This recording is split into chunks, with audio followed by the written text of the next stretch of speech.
Rollback, Parliament considers whether to remove some banking fees.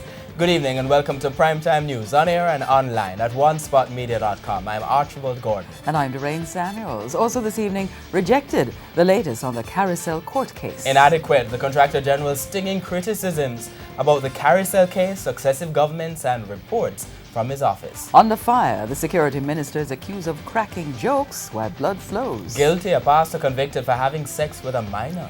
And the business day, Trumponomics, the implications of U.S. President's new policies. There's also sports commentary and weather in the primetime package, but before the break, the feedback question. Are you willing to give up some of your rights to help fight against crime? Share comments online, facebook.com/television Jamaica and tweet at Television Jam.